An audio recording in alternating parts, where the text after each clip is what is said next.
ခမည်းကဘယင်းဖြစ်မဲ့ရာဇဘွာလားဒုက္ခရောက်မဲ့မရဏဘွာလားတမနဲ့အတွင်းကိုယ်တိုင်တွက်ကြည့်လို့ရမယ်နီလန်ကိုဖျော်ပြပေးပါမယ်မင်္ဂလာပါခမည်းဒီနေ့မှာတော့မဟာဘုတ်ဗေဒင်ပညာရအရန်ကိုမှန်ကန်တဲ့အကျွင်းဘွားဇာတာစင်နီးကိုဖျော်ပြပေးသွားမှာပါဗေဒင်စရစီသွားเสียမလို့ပဲကိုကန်ဇာတာအနိတ်မင့်ကိုအခုချက်ချင်းတွက်ကြည့်လိုက်ရအောင်တွက်နီးကတော့လွယ်လွယ်လေးပါကိုယ့်ရဲ့မြန်မာမွေးတက္ကရာကိုတီးပြီးခုနှစ်နဲ့စားလိုက်ပါမြန်မာတက္ကရာမတီးရင်ခရစ်တက္ကရာထဲက636ကိုနှုတ်လိုက်ပါ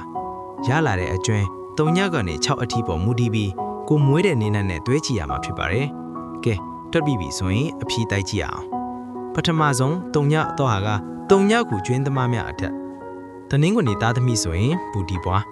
တနင်္လာသားသမီးဆိုရင်တိုက်ပွားအင်္ဂါသားသမီးဆိုရင်မရဏပွားဗုဒ္ဓဘူးသားသမီးဆိုရင်အဓိပတိပွားကြာတာပရိသားသမီးဆိုရင်ရာဇပွားတောက်ကြသားသမီးဆိုရင်အထွန်းပွားဖြစ်ပါတယ်စနေသားသမီးဆိုရင်ဘန်ကာပွားဖြစ်ပါတယ်ဒုတိယတစ်ခုကျွင်းသမားများအကတ်တနင်္ဂနွေသားသမီးဆိုရင်ဘန်ကာပွားတနင်္လာသားသမီးဆိုရင်ပူတီပွားအင်္ဂါသားသမီးဆိုရင်တိုက်ပွားဗုဒ္ဓဘူးသားသမီးဆိုရင်မရဏပွားကြာတာပရိသားသမီးဆိုရင်အဓိပတိပွား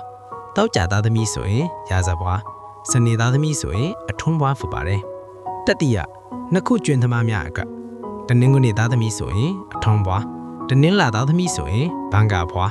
အင်္ဂါသားသမီးဆိုရင်ပူတီပွားဗုဒ္ဓဘူးသားသမီးဆိုရင်တိုက်ပွားကြာတာပရိသားသမီးဆိုရင်မရဏပွားတောက်ကြသားသမီးဆိုရင်အဓိပတိပွားဖြစ်ပါတယ်စတုထ3ခုကျွင်းသမားရဲ့အတွက်ကိုတော့အပိုင်း1မှာဆက်ဖြေပေးမယ်ခင်ဗျာ